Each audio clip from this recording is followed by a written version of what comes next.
Welcome to HomeFront SitRep. I hope you're in for a great show today, because I'm just a veteran talking about what's on my mind and maybe yours. You can find HomeFront SitRep on Apple, Amazon, Spotify, or wherever you find your favorite podcasts. You can also check out HomeFront SitRep's YouTube channel. Buckle up, the show is starting.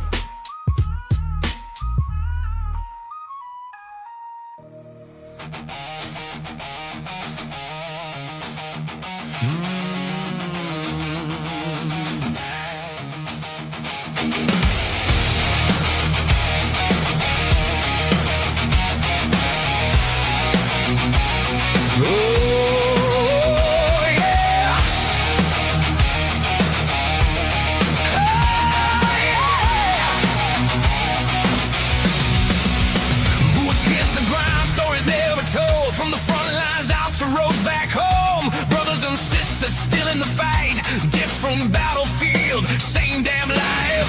No spotlight shining on the ones who serve, just great sacrifice and a whole lot of nerve. From small town shops to a helping hand, we're lifting each other, yeah, that's the plan. No red tape, no filter, no disguise, just truth in the fire behind our eyes. This is HomeFront SitRep, hear the call, where the real ones rise and the fallen stand tall. Every voice matters, every story's legit. We're family here, this is HomeFront SitRep. From the shadows to the spotlight we step. Yeah, this is HomeFront SitRep. From the scars we carry to the lives we reveal, from the weight of silence to the strength of will. Non-profits grinding, boots on the street, no headlines chasing, just mission complete. Veteran alone, still chasing the dream. From a mic to a message, we're building a team. Creators and fighters, yeah, we all belong. Turn the pain into purpose, turn the hurt into song. No politics, no games, no divide. Just warriors standing side by side. This is HomeFront SitRep, hear the call, where the real ones rise and the fallen stand tall. Every voice matters, every story's legit. We're family here, this is HomeFront SitRep.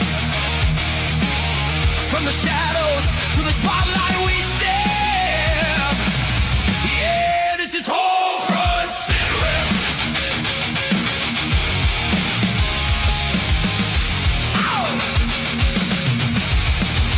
But we don't forget, we don't walk away. We carry each other through every day. From combat boots to a boss to a seat, still standing tall, still hard to defeat. Real stories, real impact, real people. This ain't just a podcast. This is a movement. This is HomeFront SitRep, loud and clear, for the ones still fighting year after year. Every voice matters, every story's legit. We're family here, this is HomeFront SitRep. Yeah, we rise, we grind, no regret. Welcome to HomeFront SitRep.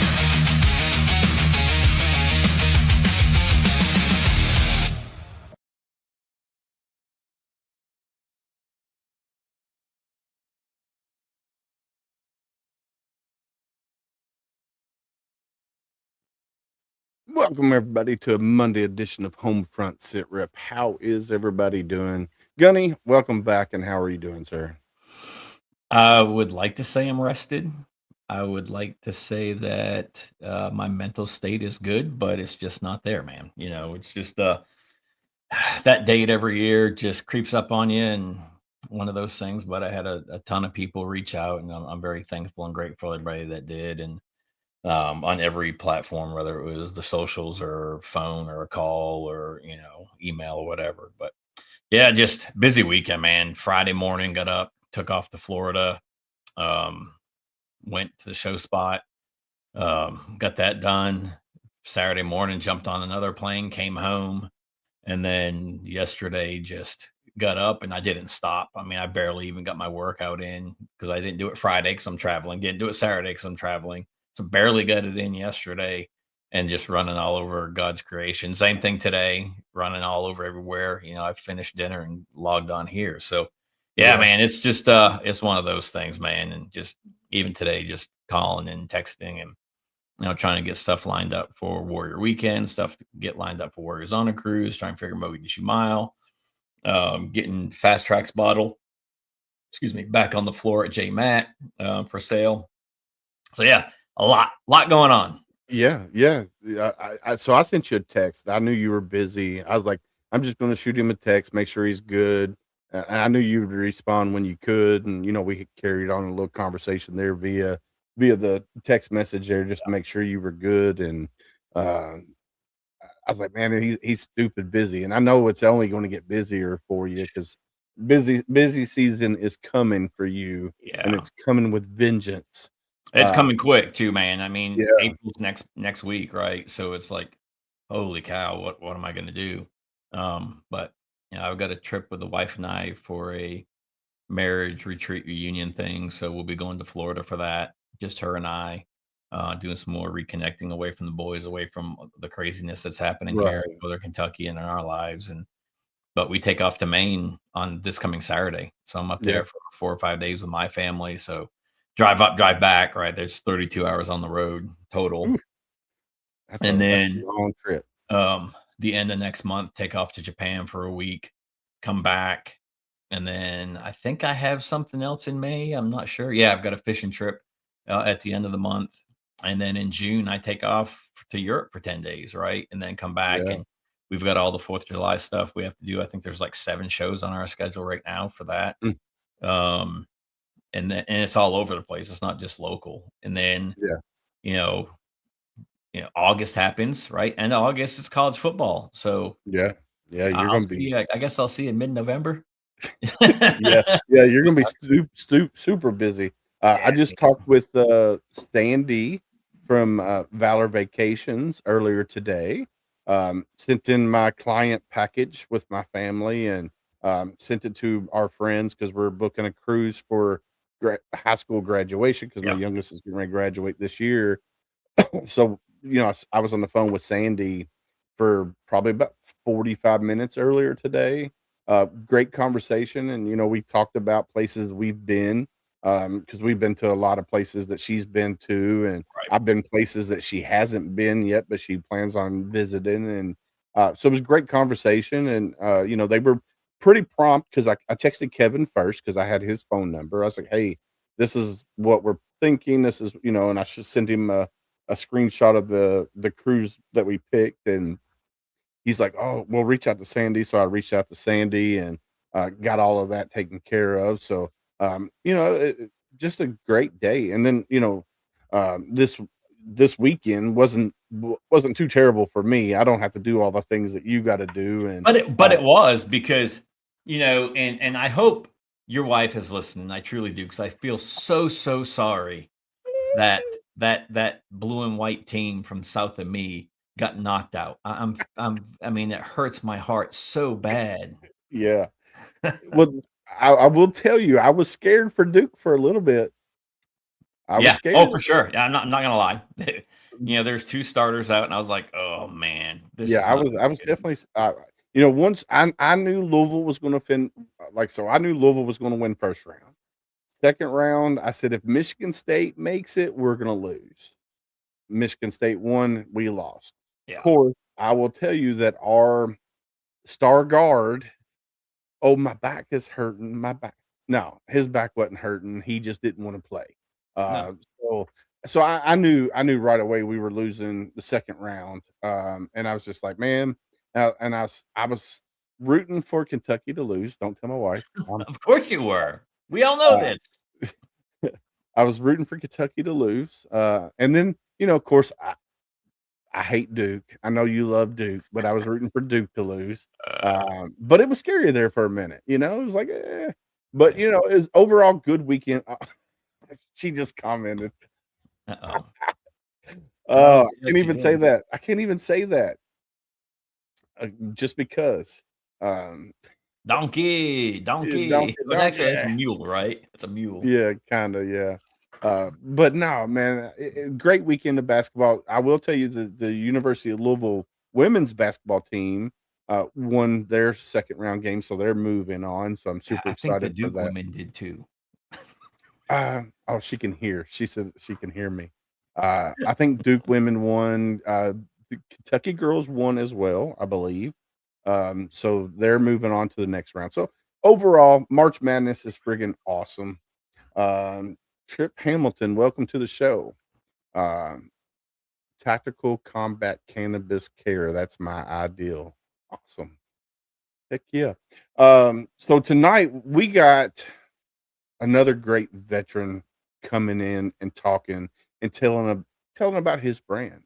Adam Peters, known as the strategic veteran, um, brings direct, no excuses approach rooted in the same principles that define military success: clarity of mission, discipline, execution, and unwavering accountability. But this time, the battlefield is different. It's the civilian world where structure is handed to you, identity isn't defined for you, and success depends on how well you can adapt, plan, and execute on your own terms. So super, super cool. I'm super excited about this episode. I think this is going to be, and another good thing is he's part of the HMG family. So I'm super excited about that. Mr. Adam Bird, go check out heroesmediagroup.com. Super excited to bring Adam up to the stage, man. Are we ready, Yeah. Gunny? Yeah, I mean, I'm sorry that I missed last night for sure.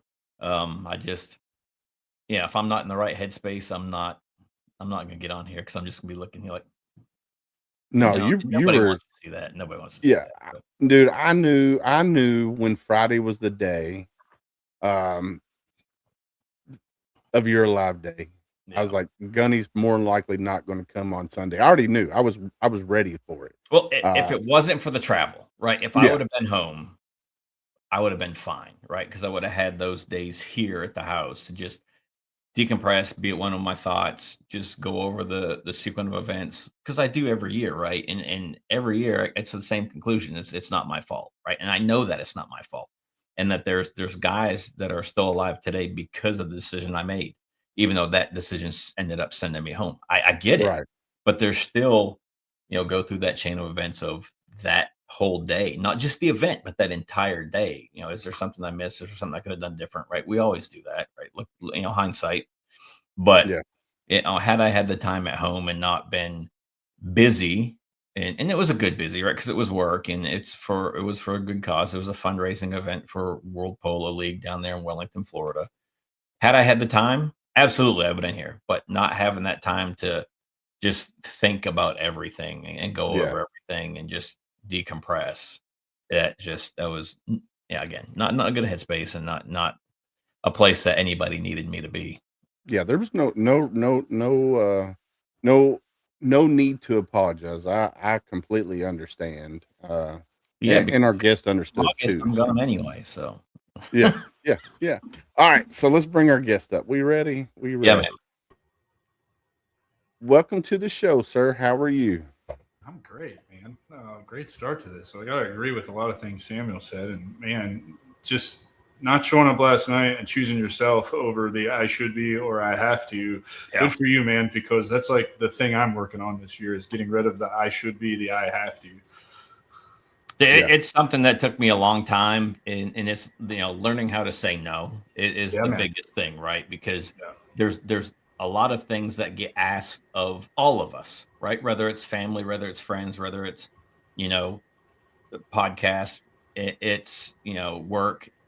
It's that moment where you're like, you know what, I need time for me, so it's going to be a no for tonight, but I will be there tomorrow, right? And it's something that took me a very long time to do, and actually, it was COVID that taught me to say no because everything was closed, and I realized how much I missed here at home while I was gone.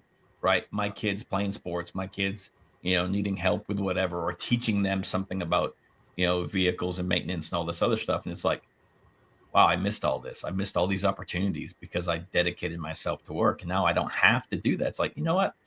No, I'm good. But I'm not going to say no to going to Japan. I'm not going to say no to any of that stuff. It's a great time, and I love what we do for a job, and when it becomes a job, I'll stop. You know. Isn't it cool how learning how to say no makes you more present? Oh yeah, for sure, for Yeah. sure. Yeah, it took me a little while to learn how to say no to things because my wife will tell you if she's still watching, I have what we call an addictive personality. So like when I get into something like when I was doing the volunteering and working with nonprofits, I dove head first, 10 toes deep in it, and everything revolved around doing things for that nonprofit and even missing things for the wife and kids. I was doing stuff for the nonprofit, and then of course, I loved when they come and they were there with me doing that, but I also had to learn, hey, I need to step back some. And then when I started the podcast, what 2 or 3 years, a little over 3 years ago, I dove headfirst into this, and it finally got to the point where the wife was like, "Hey, bro, you need to chill out some," because I mean, we went from one a week to two a week, and I didn't tell nobody I was going to two a week. And then we went from two a week to four a week. And my wife is like, bro, you need to chill it. So we went back down to two a week, and that's where we've been at. So, but yeah, you just got to learn how to say no. So first, I'm going to get into the show. So I want to say thank you for taking time out of your busy schedule to come hang out with Gunny and I for this hour here. Do me a favor and introduce yourself to the world of HomeFront SitRep if you don't mind. Yeah, man. My name is Adam Peters. I served in the United States Army for almost 13 years as an infantryman. I did 4 deployments, 3 to Iraq, 1 to Afghanistan for almost 50 months of combat time. And everything I've built is kind of in my own struggle, getting medically retired in 2015, struggling for 8.5 years to follow TAP's blueprint, if you will, to then 4 years after college ends, not being handed a 6-figure job, being told no a lot, nobody wanted to hire me type deal, to ultimately almost killing myself, going down to Peru with Heroic Hearts Project, having some ayahuasca, and changing the entire trajectory of my life. That's a little small piece of who I am and how I ended up here. And I'm very grateful to be invited to hang out with you guys tonight, man. I'm very grateful for you guys' time as well. So thank you. Yeah. What year did you get medically retired? 2015. So I joined June 24th of 2003. I was medically retired November 2nd of 2015. So 12 and a half years, almost 13. I just rounded up. It's an even or it's an odd number, but it's easier to say. Well, right. and the reason I asked, so I was medically retired. 14 and change, but I retired in 11. October 1 is my actual retirement day. So September 30th is my last day on active duty. Just, again, the TAPS, the SEPs, the retirement seminar just didn't do anything for me, right? And it may, if you're doing 4 years, right, and you're getting out and you've only been out of society, truly out of society for those 4 years. But when you're over 8, 10, 12 years out of society, out of a normal, it's hard. And you're never going to be, back in society because you were never there, because most people leave right out of high school. Right. So I wanted to talk about that since you're bringing it up, man. That's the biggest thing that I found that really contributed to my own struggle is I joined at 17. I was on a mission to try and go to basic training between my junior and senior year. That summer, I had a buddy of mine who I really admired. He's really high up in the Space Force now. His name's Alex Burkle. He did this. I watched him on the wrestling team go to basic training junior, senior year, and then I don't remember how it works. Anyway, I tried to do the same thing. I missed the ship day. If I'd have gone to MEPS a day earlier, I would have been able to accomplish it. So I got put on the delayed entry program for a year. So that's where my indoctrination actually started at 17 years old. And then I graduate high school. I'm barely 18 when I graduate. I think I've been 18 for like 3 or 4 days. 30 days after that, I'm at Sand Hill at Fort Benning, Georgia, right? So I've talked about this very publicly on my own show. Like, I was set up for failure because I never had the college experience to build an identity outside of the United States Army and being an infantryman in support of the global war on terror. So when you do that from 17 to 30 years old, and there's no off ramp for a med board. It's just like one day you're seeing the surgeon, he's telling you you're going to get med boarded, and you're in the process. Everybody hates you. You're not useful anymore. You're an outcast. You're sent to range control. You're ostracized from your unit.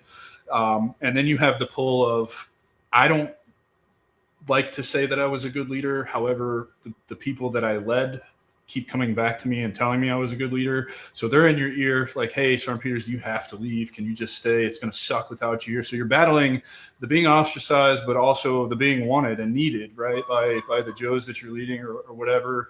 And so you have no idea what your identity is. And so when your whole career is filled with, I mean, just combat and a mission and all of that. And then you're just left standing with your dick in your hand on November 2nd, 2015. I'll never forget it. It's 13:30. I'm sitting on my bed. I'm supposed to be going back to formation, for work call after lunch. And now it's just quiet. And I have no structure. I have no mission. I have no plan. I have no idea what to do. Like, what do I do with my hands kind of thing? Yeah. Right. Right. So I'm glad you brought it up, Gunny.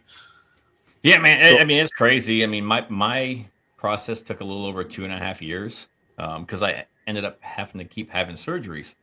But from the time my paperwork came back to the time that I was actually retired was like 2.5 weeks. Yeah. And it was like, hey, by the way, your paperwork's here. Check out. You still have leave on the books you have to burn. Yeah. So, 2 days. 2 days check out and I'm gone. I'm home. The UPS guy delivered my retirement stuff. And dude, it's so fast your head spins. You sit around, because my med board took 18 months. My stuff got lost in digital land, but as soon as that actually hit, it's like, oh, you got to get out of there. I mean, I lost 45 days of leave because I didn't have the time to take it, and I couldn't sell any more back, kind of deal, right? So I really resonate with what you're saying. Yeah. So when I got out, my first time I did 4 years, 2 months. I had to extend to go on a med float, so. I did 4 years, 2 months. When I got out the first time, it was basically, I think, 30 days terminal leave.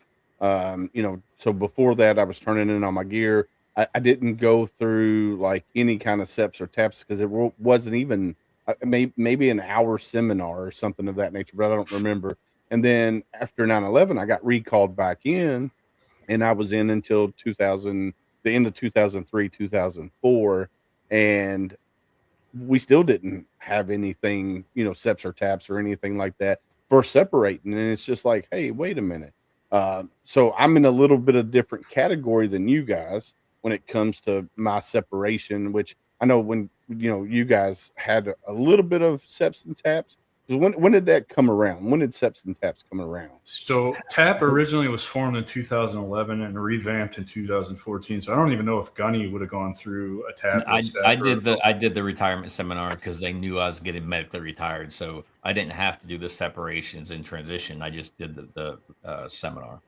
Yeah. So and like I said, I mean, it was formed in 2011 and revamped in 2014. But all the data, and you can go find it. You can just do a quick Google search. It'll tell you what a colossal failure. None of it works. Actually, are. Yeah, it's awful. It's just and look, I don't want to talk shit about it per se, but it's a blanket fix for what's an individual problem, and it really is a check the block thing to cover your ass for the military, right? DOD or DOW now, whatever they're calling it.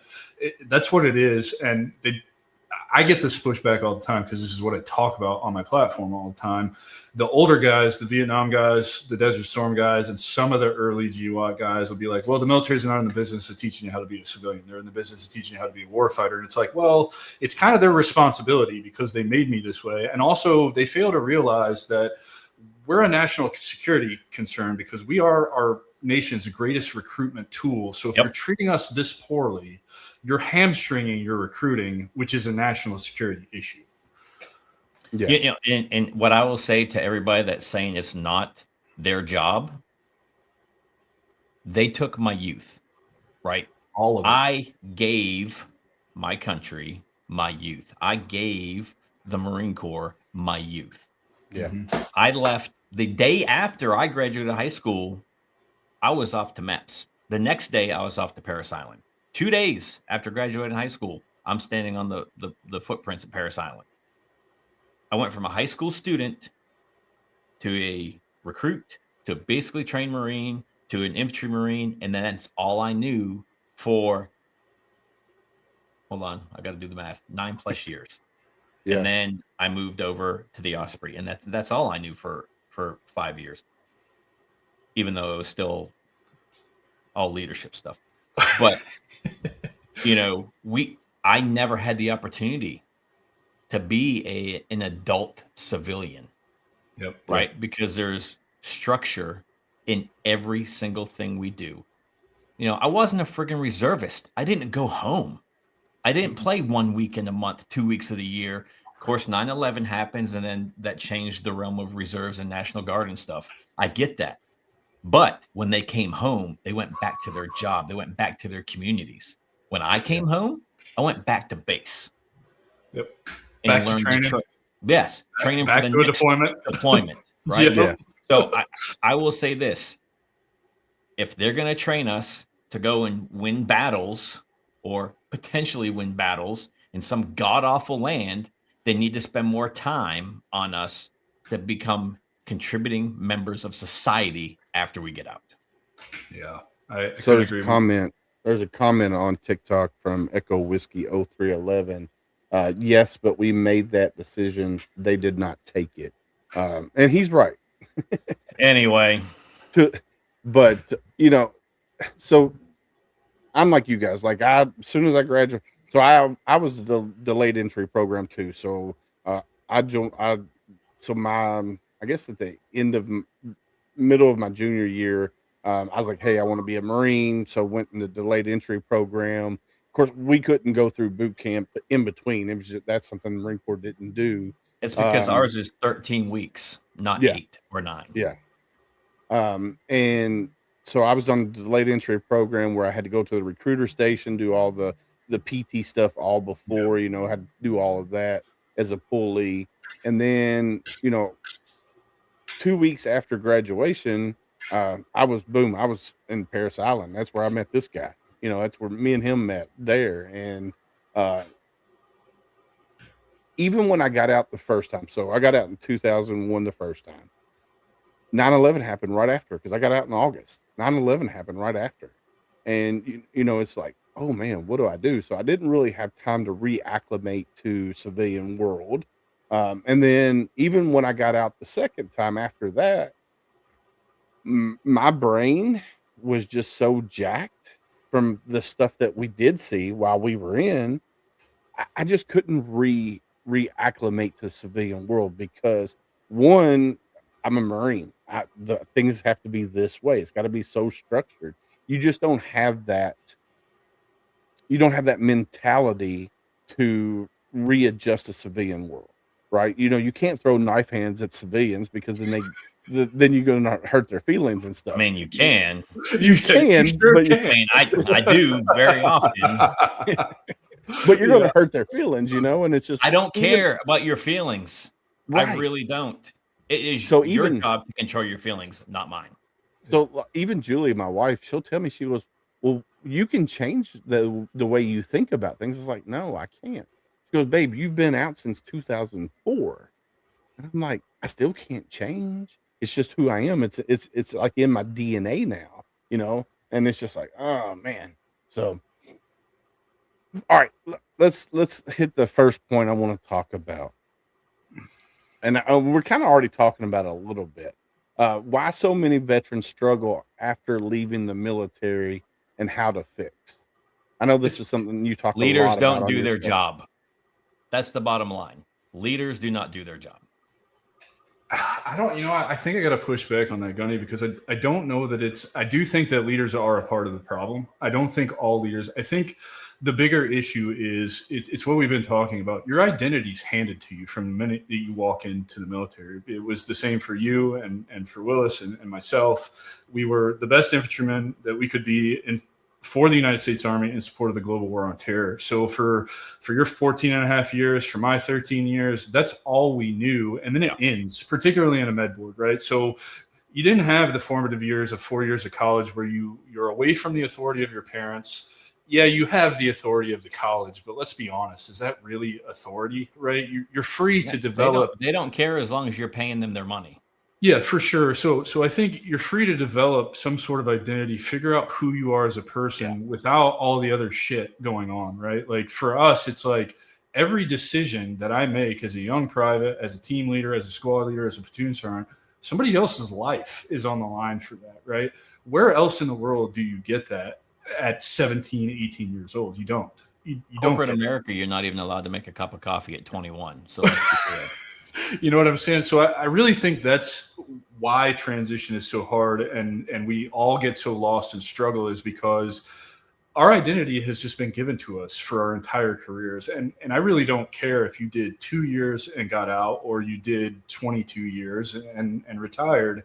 It's kind of the same. I mean, it doesn't take that long to indoctrinate people. For you guys, it's 13 weeks of basic training. For me, it was 16 weeks at OSIT, right? To be an infantryman in the Army, 16 weeks is all it takes for them to break you down and rebuild you in the image that they want you to, where you follow orders, you don't question authority, and you just follow instructions. And so I really think that that's where they get it wrong in TAP is they're telling you, hey, you did all this time, you've got these benefits, use the GI Bill, go to school, get the degree, you're a veteran, everybody's going to want to hire you, you'll make six figures, congratulations, you're successful. But we're leaving out that one big piece. I don't want to do what I just did for 22 years. I can't do that, because what does an 11 Bravo have that Nothing. really you know what I'm saying? Like, Nothing. yes, you can get creative with AI and stuff right now, translate 11 Bravo skills into something that will get you a job on a resume, but it's not the same, right? Like, you get into that job, you're not kicking doors in and shooting people in the face. But you're not right? translating the skills.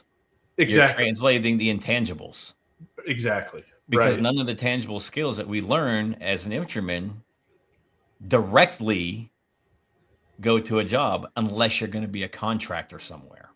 Right. Which, why would I want to go do the same thing that just broke me? You know? Right. Like, Right. So I think we're missing that key. Like, how do you discover your identity? And then it's three major things, really: identity, purpose, and community. Loss of community / network, or just not knowing how to build a network. And I'm a big proponent for the network piece, because I started with nothing and built a really large network that generates opportunity in mass. It's incredible. You guys probably know, right? Like, having a large network, it's not just collecting people if you build it the right way. It's opportunity machine. And so I think that's what we need to be focusing on. And really, it's what I try to do with all the opportunity that's in front of me and the obligations that I've managed to get myself, is I try to get in front of our brothers and sisters and just tell them the truth. Like, hey, you're going to go through this TAB program and it's not going to help you. And look, I did this almost 11 years ago now. I'm talking about it 11 years later, and I'm getting all the feedback from people who are going through it saying, you're exactly right. Nothing has changed. Right. So, that's kind of my thought on it. Hopefully that answered the question. Yeah. So when I said that, it's not just your infantry unit leader, right? It's not your platoon sergeant. It's not your platoon commander. It's your battalion commander. It's your regimental commander. It's the brigade commander, right? Yes. Those are the ones that have the opportunity to affect the change, right? It's the chief of staff.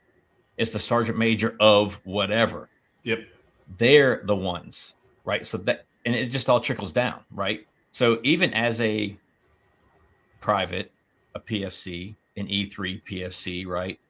A corporal, a specialist, a sergeant, a staff sergeant, a first class, a gunny, whatever. There's somebody over you the entire time telling you what you have to do. Everybody's got a training schedule somewhere saying, okay, X platoon needs to do this on this day. Or, hey, second platoon, you're cleaning weapons today. Well, we just did that yesterday. Well, they're dirty. I guarantee you, I know how to clean my weapon, and the thing's not dirty. I know it's not, right? So yes, and to go back to the other statement that the person made on TikTok, if he goes back and listens, I did fix myself and said I gave, because it was my choice to do so. But he agreed. There is I spent 14 plus years, right? All the way to Gunny, training, leading, mentoring Marines.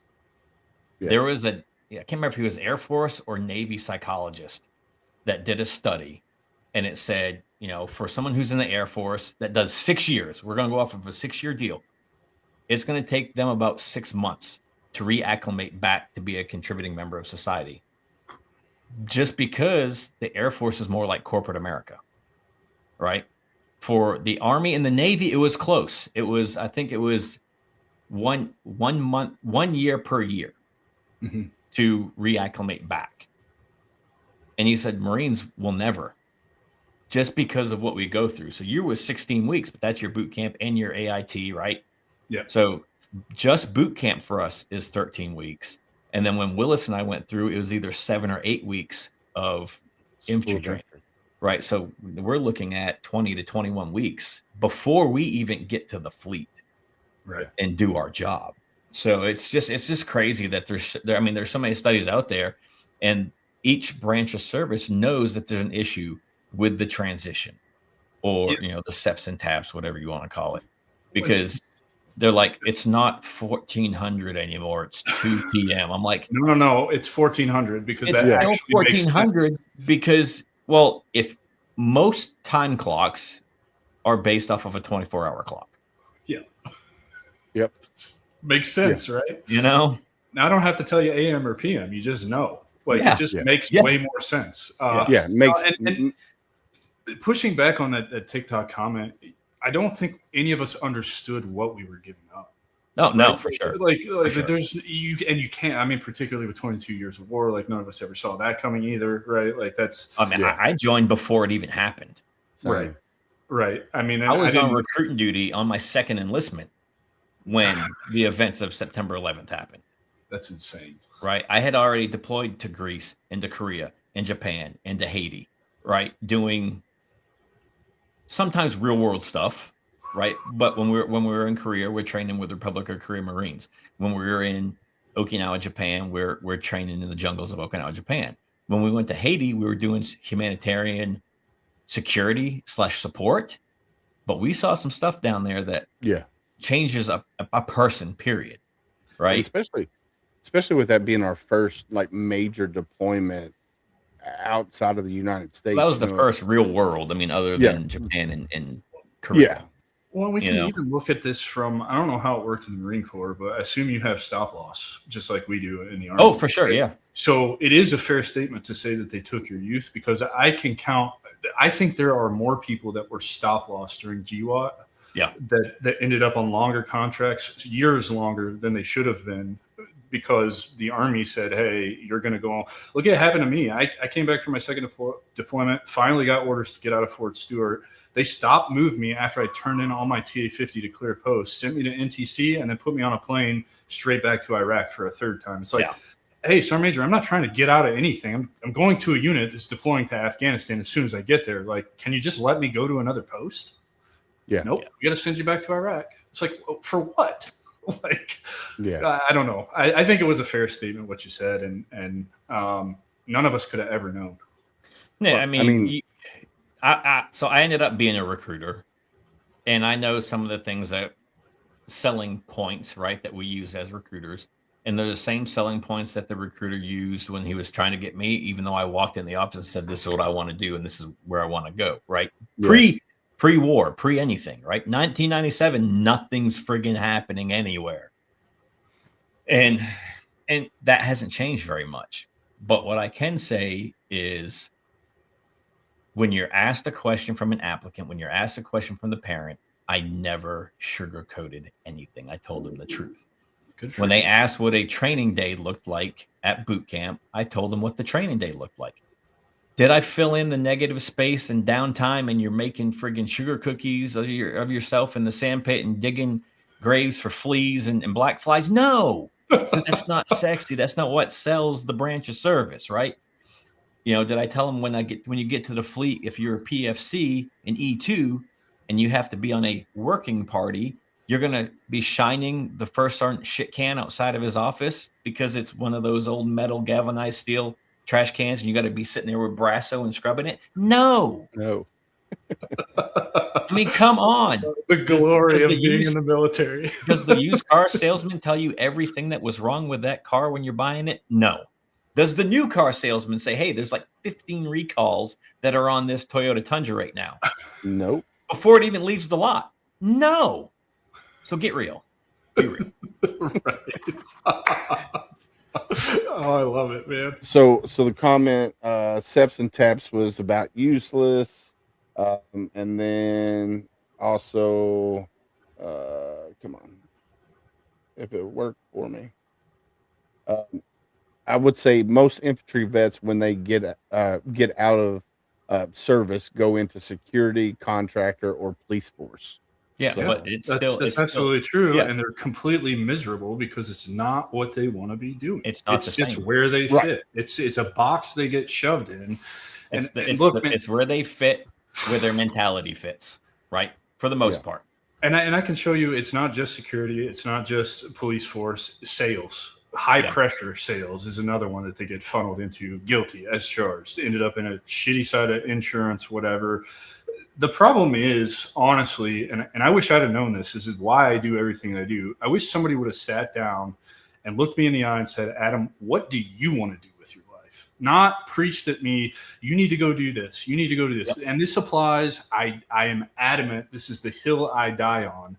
It applies to mother, father, brother, sister, spouse, kids. I do not care who is in your ear when you're getting out. The only person that matters is the person that's looking back in the mirror at you. So go look yourself in the eyes, in the mirror, and ask yourself, what do I want to be doing with my life? It's one of my favorite exercises to do with veterans who actually reach out and want my advice, because when you give them the freedom and the power to choose what their life looks like in front of them, you just see their eyes light up, because nobody's ever given them permission to do that before. And I wish somebody would have done that for me. Yeah. And so I had one person early on in my career that's like, I don't like this infantry stuff. I think I'm going to go be a crew chief on the 46. And I'm like, you can do that? Right. You can move jobs? What are you talking about? Yeah. And Tim went and did that. And what's funny is years later, like so this was probably 2000 time frame, 99, 2000 time frame. Fast forward to, let's see, I retired. So it would have been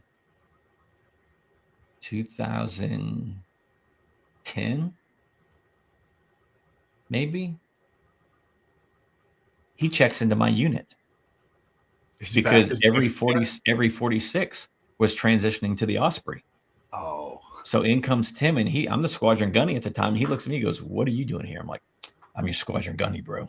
And he's like, and it'd been, 14 years since we've seen each other. No, not that many, but it'd been 8-10 years since we've seen each other.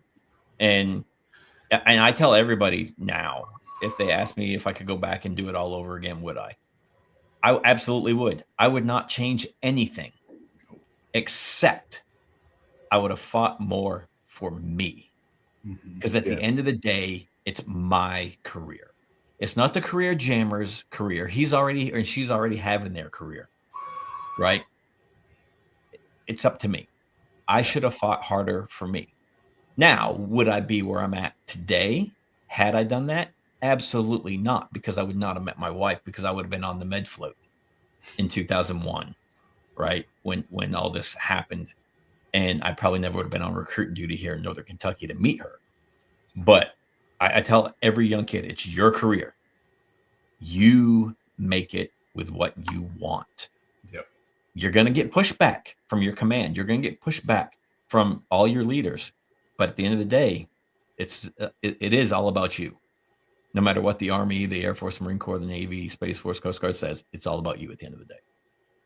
God, good for you, man. I'm glad you were telling the young recruits that, because it's the truth, man. And I don't know. I saw his name pop up on a notification. I don't know if he's in here, but Brandon Jenkins is a former Navy pilot, and he has a coaching program. That's his whole thing after he retired. And that's what he talks about, the golden path fallacy and finding your own blueprint. And it's so fitting for all of this that we're talking about. So if he's listening, I hope you caught what Gunny just said, because it's really important. It's right up your alley, Brandon. Yeah. And I tell him to go to Air Force, because it's a better way of life. I mean, it's too late for him now. I know, but for the younger kids, I do. That's exactly what I tell them, man, because I saw the Air Force JTAX re-enlisting for 6 figures tax-free while I was overseas. Meanwhile, I re-enlisted for 6 years for no bonus. You know what I re-enlisted for? Good of the Corps. That's it, right? That's my re-enlistment bonus. I wanted to be an Army infantryman. That's why. This I Army mean, life's pretty easy. The Sergeant Major of the Marine Corps said this crap in a friggin' briefing. Am I right? I think was Sergeant Major Black the Sergeant Major of the Marine Corps when he said it, or was he the senior enlisted advisor to the Joint Chief? Anyway, that's it.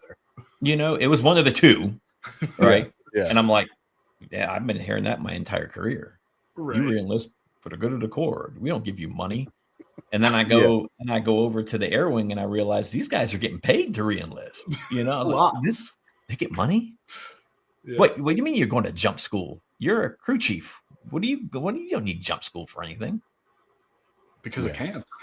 Because they're offering incentives for people to stay in and jump and scuba and all these other crazy schools were available. I was like, man, I enlisted way too early. What's going on? Now I'm broke. I told both. Anything. I told both my girls. I told both my girls they were talking about going in the military after high school, and I was like, look, if you go in any branch, go in the Air Force. I said, depending on what you want to do in life, like one wants to go into the FBI, right? I was like, look, if you want to do FBI, go Air Force, go, whatever you need to do for path-wise, go Air Force, and then hopefully you get selected into the FBI. My youngest, she wanted to be a medic, and I was like, you could be a Navy medic, or you can go in the Army and be a combat medic, depending on. You can go in the Air Force and be a medic because there's a guy on my team who is one. Well, he's a nurse now, but officer, but still, they have it. Yeah. So I didn't even know they had it in the Air Force as a medic. I just thought it was Army and Navy that had the medics. But yeah, I told them both. I said, because one of them said, hey, I want to be with Marines. I was like, well, if you want to be Marines and you want to be a medic, you got to go corpsman. I said, but I don't want you to do that. But now they're figuring out their path. I got one that's a freshman in college. I got another one that's getting ready to graduate this year, and they're still trying to figure out their path. And I'm not going to steer them. If they want to join the military, I'm going to help guide them to the right direction. If they don't want to go, then it is what it is. They're going to do what they need to do. What's up, Rich LaMonica? How are you, sir? Welcome to the show. Michael Webb, this is I told my boys the same thing. Stay away from the infantry, just because I don't want to see them struggle mentally. And I would agree, man. So you were talking about stop loss just a few minutes ago, right?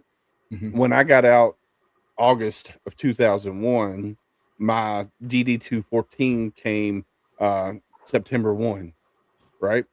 9/11 happened, and I got involuntary recalled. I was told, hey, please report back to Camp Lejeune. I was out. I already had my DD-214, but I got recalled back in. It was the first time the Marine Corps ever activated the individual ready reserves. And man, there was, I couldn't even tell you how many. I think like 160,000 Marines that got recalled back in. And you're talking about still in your youth. Here you are, you're out of the military, working a civilian job, and hey, you got to report back. So what do you tell your job and the people that you're around? Hey, I might not come back because I'm going to war. It's just one of those things. It's like, so it definitely stole our youth. And somebody made a comment that, Seps and Taps was useless. And it's just one of those things. It's like when you get out of the military, they train you highly on to do your job. When you get out, it's nothing. Like they don't tell you how to. It's 2 weeks, right? Like how are we going to justify 2 weeks to undo my retirement seminar for me was a week. Yeah, and I really don't know how long. 8 to 4 every day for a week. Yeah. And on the last day, Friday, it's dress for success. Do you think I owned a damn suit? No, your dress uniform was your suit. Yeah, exactly. Yeah. My dress blues was my suit. That's it. Yep. No, and that's the thing, man. Like the problem with it it's condensed into such a short time. And let's just say it's 2 weeks because I really don't know. I didn't have a full TAP being in the med board process, but what I'm hearing coming out of TAP right now is, man, I don't know. Like, they're throwing all these resources at me, and I don't even know where to start with them. Yeah. Right. Like drinking from a fire hose. So now you don't even know how to leverage look, I'm not going to say that TAP isn't giving good resources, because I think that they are. Like, I think that there is some valuable things that can come out of TAP, but just not at the pace they want you to learn it. And so you think they're getting too much at once, and they're getting mental overload for what they're being taught? And I do think that. I mean, because think about, like, we talked about, like, you said earlier that you think you're an adult when you're in the military, but you're really not, because you don't know how to function in the civilian world like an adult. You're not taking care of insurance. You're not taking care of co-pays, and you don't understand how all this stuff works, right? So naturally, you're winding down your career. You're in this TAP class. You can go to TAP, I think, like up to a year out or something. I don't even know when you can start TAP. 365. So there you go. So let's just say I'm 365 out. I go to a TAP class at 364 or something like that for 2 weeks. My mind hasn't registered that I'm getting out. Like, that's not real to me yet. I don't yet know how to consume and leverage all of this information that they're sending at me, because I don't even understand the terms that are being thrown around in these resources. Right. And I can remember that when they started talking about, converting TSP over to 401k, or, paying for this insurance and instead of TRICARE, or, like, I didn't understand any of that at 30 years old. Right now, double my career, that's somebody who's 46 years old who did 30 years.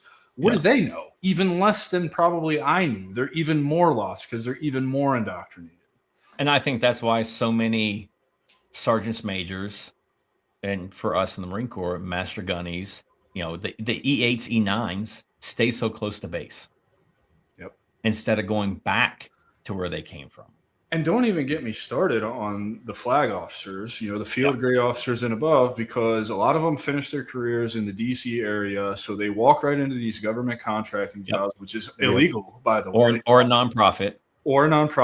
Or they've got corporate connections or whatever, because they're rubbing elbows. They're not really doing military shit. They're just rubbing elbows with people, and building their political careers or whatever they're doing. And look, that's not to say, because there are plenty of field grade officers that are in my network that I've had on my show, that I've talked to, that went through the same struggle that all of us did. And I mean, it runs the gamut, man, from the lowest private to the highest general. I had a 2-star on my show who talked about the transition, who wanted to give back. And that's pretty unusual, but he's not one of those, I'm going to go be a government contractor. I'm not going to go, brown nose my way to the top so that I don't struggle when I get out. I'm going to build my own platform. I'm going to help my community because I see the need. You know what I mean? Yeah. Well, we had Lieutenant General Brian Kelly, U.S. Air Force, on the show. He's now the president of MOA, but he said his transition was really, really hard when he got out.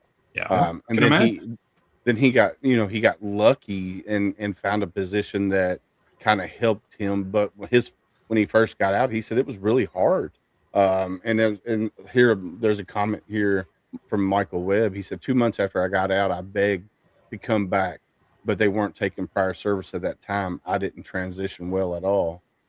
And that's super hard, because when you get out, you say you do your 4 years, 6 years, whatever, and you get out and you're like, oh man, this civilian world's not for me.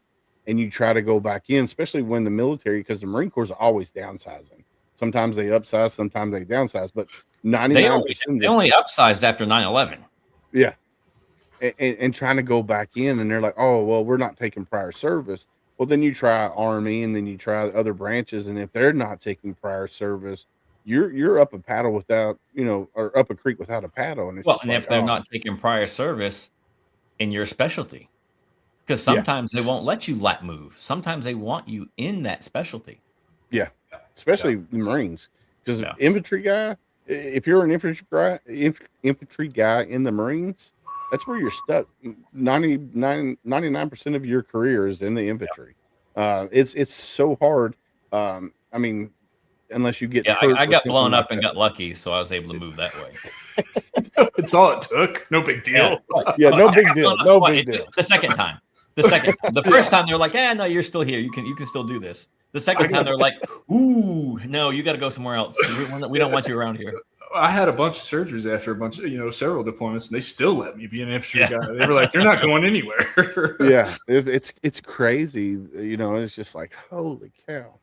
All right, so let's talk about the difference between having motivation and having a strategy.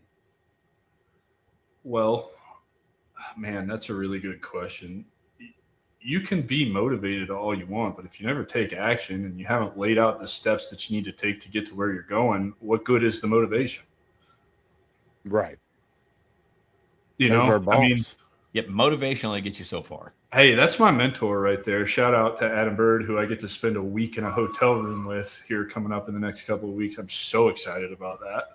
Oh man, just don't let him rub your legs. I might let him rub my legs. I love that.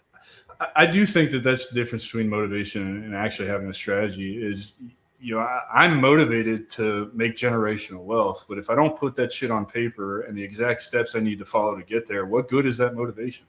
Yeah. Or you can have motivation for the wrong reasons, right? Yep. You want to make generational wealth, but you're the door greeter at Walmart. You have to lay out that plan to be like, okay, I need to do X, Y, and Z. I need to go to college. I need to get this degree. I need to intern for this. I need to apply here and, build those steps to where you want to be to get your end state. Right. And it's just, like I said, you can have all the motivation in the world, but if you don't have a good laid plan, motivation can get you so far. So, I'm highly motivated, but I don't always have a good plan. So like my wife will tell you No, he doesn't. Because let me tell you, we went to this clinic and he's like, hey, we're going to do a podcast down there. Then we get the schedule. And I'm like, there's no way we're doing a freaking podcast. Yeah, there was no way. 9, 10 o'clock every night. There's no way in the world. I could have flown down here instead of driven 13 plus hours to Tampa. Well, we were supposed to do a podcast. And that wasn't on me. That was the schedule. I did not know that clinic was going to be that intense. Yeah. And I don't think you did either until we got there. And it's just proved my point. Motivation without a plan gets you nowhere. Yeah. We were highly we had the whole setup. Went and bought extra screens. I brought my setup. He brought his. We were good.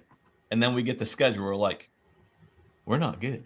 I think really a better way to put it is motivation without action gets you nowhere. Honestly, I mean that's really the truth. I mean, I've been motivated for 2.5 years to figure out how to monetize, but without a plan and without some kind of action, how do you get there? You don't. It never happens. It always stays a pipe dream. And I could still be motivated with a pipe dream. Yeah. How do you grow your fan base? How do you turn that into money?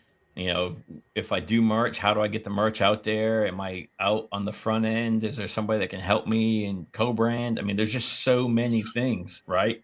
Yep. And then you're like, oh, I don't think I'm motivated to do this anymore. Well, and then you wake up the next day or 2 days later, and you're like, I got it. Yeah. But to your point, that's what gets a lot of people is they're motivated highly up front, and then they realize they get into it, they start building that plan, start doing the work, and they realize, oh, I'm in way over my head. This is not at all what I thought it was going to be or what I expected it to be. So I'm just going to quit. And then again, they wake up weeks later and they're motivated to do it again, but you have to start all over because inevitably the landscape has changed. Yep. Yeah. So, like you said, monetizing your podcast, right? I've talked about it. I thought about it. I do want to monetize. Do I think I'm ready to monetize? Probably not. And the reason being is because I want to grow organically. Like all of the people that come watch our show, that come in here week after week and come back, those are the ones that I want. Because those are the ones that I know what we're putting out, the information we're putting out is what they need to help them in their daily life. Whether they comment or not or whatever, I know that they keep coming back and there's a reason for that. And sometimes I feel like that if you monetize, then you're doing it for the wrong reason. Sometimes, not always. I relate to that a ton, particularly in the space that we operate in. Yeah. And it's just like, because like I do have a co-branded shirt, which is this one here with same flag, same oath.com. And he's actually Matt. He's a Navy veteran.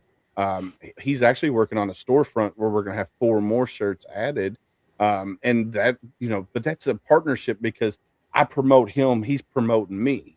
So it's a kind of it's a give kind of situation because there's a lot of times you have these sponsors, hey, we want to promote you, but we want you to promote us. We're not going to promote you back. And that's what I look for. I look for, if I'm going to promote somebody, I want them to promote me back. And if they don't do that, then it's not a good fit. So I'm always scared to have get a good relationship, right? And a good relationship is give and take on both parties, right? Not just give. Oh, yeah. 5 months later, go check out HomeFront SitRep podcast, and then go right from that straight into something that different, and people never even heard what was said, right? Yeah. And so it has to be a good give and take and good open line of communications everywhere. But talking about growing your fan base, right? Some of Adam's people may not have known that we existed, but now that he's out here, I'm seeing he's pushing to 2 platforms maybe. YouTube. Now they're seeing this and they're like, oh, maybe I'm going to check those guys out next week because they might have something on that I'm interested in. Or they see it pop up and they're like, oh, they got somebody that does fishing and they're in my area. Let me check that out, right? And the same thing, right? So he's pushing to his platforms, and there's people that tune in to watch us that are like, oh, I like what Adam's saying. I think I'm going to tune into his next show and just see what he's all about, right? So the give you're and doing take, that cross branding, and people are going to eventually they're going to like him or not, right? Yeah. I mean, we probably got there's 30 people on here right now that just can't stand me and don't want me. Hey, fuck them, right? Whatever. I don't give a damn. I'm still here. And I'm gonna be here tomorrow and the next day. Well, I'll be here Sunday. Well, you'll be here Wednesday. Oh, I'll be here Wednesday night. And then you won't be here next Sunday, Monday. Oh, I won't be here Sunday. I'll be in Maine. Damn. I don't even know my own schedule. Listen. God, this hour has gone by fast, dude. It's already 8:02. You run your mouth too much, Willis. Me, didn't even let the guests talk. Me, that's you. So Adam, is there anything that we haven't hit on that you do want to hit on? I mean, if we would be here for another 3 or 4 hours, if you left it up to me to talk about all the things I want. No, man, I just want people to understand, like, I'm just out here trying to be the guy I didn't have when I got out, and I think it's really effective. I think, I'm not consumed by monetizing the podcast and making money off the backs of our brothers and sisters. Like, I am genuinely here to help in whatever way I can to make you take those positive steps in the road that is your journey we call life. And so I really just want people to understand, if anything I've said here tonight you agree with, you want more of me, you go to my LinkedIn and you see I've got a large following and you think I'm not going to get to you or answer you. Like, I am just as human as everybody else, and I still control all of everything that I do. So I will answer you. In fact, anybody who connects with me usually gets some kind of message like, hey, thanks for the connection. Let me know how I can help you. So that's just here to help, man. That is my life's work, is to be the guy I didn't have in transition. And my ultimate goal is to just make an impact in the suicide epidemic that plagues our community. Because I do think a lot of the transition is why we're killing ourselves in droves. And I'm guilty of hitting rock bottom. I'm fairly certain both of you are guilty of getting to that point as well. And if not trying, actually making a plan and thinking about it, whether you had the balls to execute it or not, that remains to be seen. Thank God, because you're both here and we're having this conversation. But I got sick and tired of Facebook groups and people saying, man, another one killed themselves. What are we going to do about this? But they stay on the couch. They don't get off their ass and do anything about it. And this is what I came up with. Like it or not, this is what I'm doing. It seems to be effective. I get positive messages daily, from podcast episodes or content that I put out. So I want people to understand, like, you have a choice in what your life looks like after the military, and it doesn't have to be shoved into whatever box they're trying to shove you in based on your MOS, your skill set, et cetera, et cetera. You can literally create whatever life you want in 2026, and there's plenty of tools and stuff out there that can help you, give you an unfair advantage. AI is what I'm talking about. It's like a cheat code when you know how to use it right. And so that's the message that I'm trying to get out to our veteran community is, like, you don't have to play in the box they're trying to shove you in. You can build your own box, and I promise you're going to be way happier for it. And ask me for help because I will help you. Yeah, and Adam, I like to say a lot, and if you follow your passion, you'll find your new purpose. 1000%, brother. I couldn't agree with you more. So, I mean, Yeah, I I never would agree 100%. I never did true skydiving in the Marine Corps, and now I'm on my 12th season with a professional skydive team. Brother, I'm going on my first skydiving trip in May for my birthday, and I'm afraid that A license package is pretty affordable, and I'm afraid I'm gonna pick up another naughty habit. You know what I mean? It's expensive, man. It's an expensive habit, but I will tell you. Did you jump when you were in the Army at all? I did not. No, okay, it was just so I will tell you. 10,000, 12,000, 14,000 feet, whatever it is that they're doing where you're going. Take it in. Yeah. During that minute of free fall, if you're having a hard time breathing, all I got you have to move both hands and just do this. Put them here to create that bubble so you can get a breath in. But while you're doing that, just look around and see what's out there. And then once that canopy opens and you're not going 120 plus miles an hour anymore, dude, that is going to be one of the most peaceful moments you'll ever have. I've got a little bit. I know what you're saying about take it all in, because I did go to flight school as part of my journey through what I call my false transition going to college. Being a pilot was the coolest thing ever, man. It's just such a new perspective on life. And so this is the next step for me, is to just do it as a human bird, right? Yeah. Yeah. Dude, we've had eagles come and fly with right alongside people as they're coming down, because they get used to seeing the certain canopy or a person, and they get comfortable, and they'll come and fly with them. Or hawks. I mean, I'm so excited, dude. I'm excited, but I'm also nervous, not for actually jumping, but because I don't need another expensive hobby. Yeah, I'm glad I can't jump. I'm glad I have shrapnel in some pretty vital areas, because yes, it is expensive. But if I did want to jump because I'm doing what I do, I get discounted price. So I'm pretty good. And once I get this out of my system down the road, it's paramotoring. That's the ultimate for me. That's the ultimate goal. I think that would be so fun. Nice. Yeah, I think that would be so fun. Yeah. Anyway, I want to say thank you for coming out and hanging out with us for this hour. It went by really quick, and I feel like we could probably talk for another 2 to 3 hours. So thank you for taking time out of your day to come hang out with Gunny and I for this hour. We're going to wrap up the show, but I'm going to throw you in the green room. If you want to hang out, we can chit-chat afterwards. But we're going to end the show real quick. But thank you again for coming and hanging out with Gunny and I. No, thank you, fellas. Really appreciate it, man. Super grateful to spend this time with you. And anytime you want to do it again, just let me know. Yes, sir. Well, we'll see you Wednesday for sure on Tip of the Spear. We will. Absolutely. Yeah, Wednesday night. And that goes off the rails real quick. Yes, it does. There's no subject that's off limits on Tip of the Spear. Let's do it, man. Real freedom is what I hear. Heck yeah. Awesome. All right. Well, I'm going to throw you in the green room, brother. You freaking cut him off every time. He goes to say thank you, and you're like, cut him off. Come on now. My bad. Sorry about that, Adam. Yeah, I did it the entire show to him, and I'm sorry. So Michael Webb says, where is that? I want to do that. Is he talking about skydiving, probably? Either skydiving or Tip of the Spear. I don't know. And then Bill Ross, another Marine. Good show. All right. But no, you can go to USPA and see where there's a drop zone near you. So USPA.com or org. I can't remember what it is. Yeah, sure. Let's see what I can get here tonight. And he says skydiving, so that's what he was talking about. Yeah, USPA.com or .org, United States Parachute Association, and you can find a drop zone that's closest to you. All right, you ready? Yeah.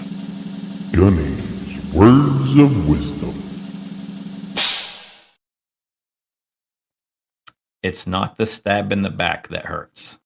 It's when you turn around, you see who's holding the knife. Mm.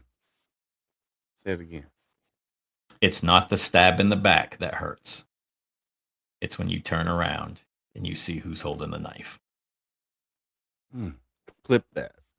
That is so true, though. Thank you, Al, for coming out and watching us over on LinkedIn. Thank you, sir. That's so true, though, Gunny. I mean, it's not the stab in the back; it's the person that's holding it, and that happens to all of us. I mean, there's always that one person that's always going to be the person that's going to stab you in the back, and it's going to be the one that you least expect that's going to do it. Yep. Yeah. Watch it, Willis. Coming after you. Coming after me. All right, here we go. What You ready? What you got? Yep. It's time for the joke of the day. Thank you, Peter Griffin. Why did the Marine never go inside or sit down? Why did the Marine never go inside or sit down?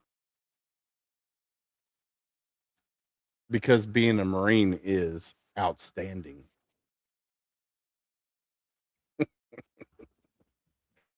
Oh, I had to go there. I had to go there, Gunny.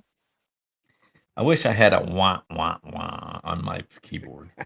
I don't know if I got a wah wah wah. I'll have to research it here and mark it. Let's see what's down here. Do we have it? Oh, here.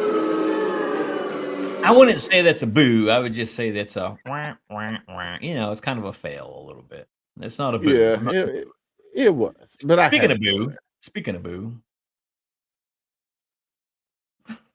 Oh yeah, the booby. hey I like now, it. I like it. All right, here we go. yeah, you're not alone. You still have worth. You still have value. Don't let the dark days win. Surround yourself with people that are going to build you up and not tear you down. Amen. In the silence of your struggles, remember, though unseen, you are deeply held in the hearts of others. You're not alone. The uniform may come off, but the bond remains. And together we heal, we rise, and we carry each other forward. And the key word there is together. Together we heal, together we rise, together we carry each other forward. There's too many people out there that, combat vet versus non-combat vet. We all signed our name on that dotted line, no matter if you were support, whether you were infantry, combat vet, non-combat vet, whatever. We all served our country. We all did our service differently. Gunny and I, we were in a lot of the same places, but I guarantee you, I remember things differently than he remembers things. So we all have our service. We all do it differently. So let's carry each other forward and stop knocking each other down. Playful banter is Hashtag not bad. You know, it's Yeah. just the you didn't serve in combat. You don't deserve to be here. You don't know what you're talking about. Yeah. Combat's not sexy. I'll tell you that for sure. Amen. Hashtag be someone stranger. Listen, guys, we as humans, we're more apt to talk to a complete stranger than the ones we love the most. I can tell you right now, my wife, we've been together for 23 years, and she learned a lot more about me after in the last 2 or 3 years than she did the first 20 years together. So we as humans, we're more apt to talk to complete strangers. So be someone stranger today. And what I mean by that is when you're out and about and you see somebody and it looks like they're having a bad day, go up to them, say, "Hey, how are you doing?" And if they give you the red flags, "I'm okay, I'm hanging in there, I'm living the dream," ask the next hard question. How are you really doing? And be ready for that conversation. Could be a 5-minute conversation, could be an 8-hour conversation. You have to be ready for it. And just listen to them. Don't friggin' try to fix them. Just listen. Let them vent. You never know. You might save that person's life. Yeah, it takes a village. We can't do this on our own. As much as we want to try, you're gonna need some help with this. I cannot go through what I've been going through the past weekend by myself. And if I did, I probably wouldn't be here. But everybody has a great network of friends, acquaintances, whatever that they can reach out to and just be an ear or be somebody else's ear. Pick up that phone, go through your contacts, hit a name blindly. They answer, "Hey, how you doing? Just checking on you. Hey, I need to talk." Who knows? Your voice might be the one that they need to hear that day. Amen. Amen. All right. So now this time of the show, we're going to talk about our community partners real quick. Up first, we got sofmissions.org. Man, this is a top tier veteran nonprofit down in Tampa, Florida, founded by United States Marine veteran Damon Freeman and his wife. What? You didn't see Julie's comment? No, I got it on this. Sorry. No, you're good. Check out sofmissions.org. Man, we went down there for that 5-day clinic, and like Gunny and I were saying, it was busy from day 2 to the end day, and man, it was well worth it. I went to another organization out in Texas, and I did not get what I thought I would get from the organization out there. But when we went to Tampa, I didn't expect much, and what we got was a lot. And Yeah, it's the individual care, the individual aftercare separates them from every single nonprofit that's out there. And yeah, I've been in the nonprofit world for a long time, and the follow up, the aftercare, the 365 aftercare, if you choose to participate, is unmatched. yeah, it's phenomenal. Phenomenal. That's phenomenal. Now we already touched on heroesmediagroup.com. I don't know if Adam Bird's still in here or not, but man, check out HMG. We've been a proud family member of HMG now for going over a little over 2 years. Adam Bird has created something that's friggin' amazing. So check out heroesmediagroup.com. That's heroesmediagroup.com. Up next is reaseacrossamerica.org/radio. We have been on Reese Across America radio now for almost 2 years. Every Thursday night, 11 p.m. Eastern. That's Thursday nights, 11 p.m. Eastern. We are on Reese Across America radio. So you can check that out on reaseacrossamerica.org/radio. Up next, we got sameflagsameoath.com. This is a small t-shirt company outside of Katy, Texas. You can see our shirt there in the bottom corner there. It says Marine It Down. It's written in red crown. If you're a Marine and you're watching this and you ain't bought you one yet, why not? You ain't Go, bought you one? yeah, you ain't bought one yet. Go get you one now, boy. So go check out sameflagsameoath.com. Go to co-branded. You scroll down till you find it there. Jesus, my wife is commenting like crazy. Up next is eliteengraving24.com. That's eliteengraving24.com. Gunny is wearing one of our hats right there. He's got the other one right there. It's Hey, got the wait, red why am I wearing this hat? I've already wore this on the show. because you went through all your hats already. I went through 100+ hats. That's how long I've been doing this daggum stinking show with you. So Right? now I've turned to patches. So now Now you've got I'll go through my patches. patches. We'll figure something out after that. So go check out eliteengraving24.com. All right, Gunny, you're up on this one. Yeah, Valor Coins and Pins. Brent and Brian Casey, the grandsons of the late Woody Williams. Anything you need, coin, pin, medals like first place, second place, whatever, or just you want to make medals for participation or whatever, or poker chips. Brent and Brian will take care of all your needs. A portion of the proceeds of every order goes to support the Woody Williams Foundation and building the Gold Star Memorial monuments across the nation. Yeah, RDC shoes. Oh my gosh, Darren Davis, Marine veteran, former law enforcement officer. Him and his wife started this company, RDC Shoes. Their shoes are very comfortable. They're pretty amazing. They have the Patriot shoe right now, and the Glory. And what's Glory is red The and folds white of with blue yeah. tongue. And a portion of those sales for that go to support the Williams Foundation as well.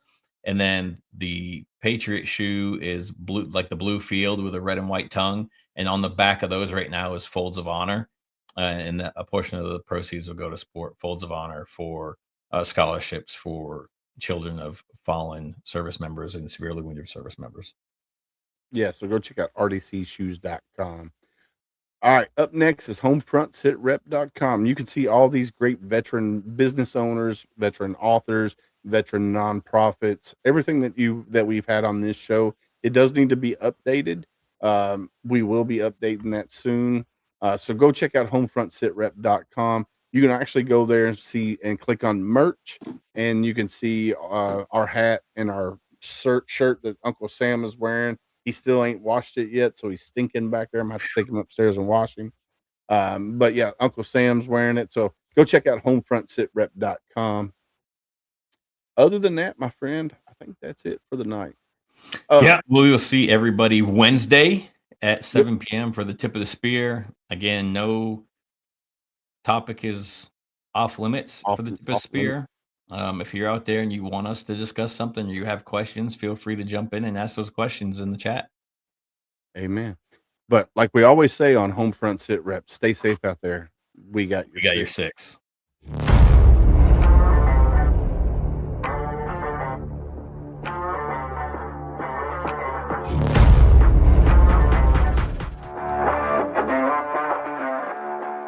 Thanks for listening. Hope you enjoyed the show. Suggestions and comments are always welcome.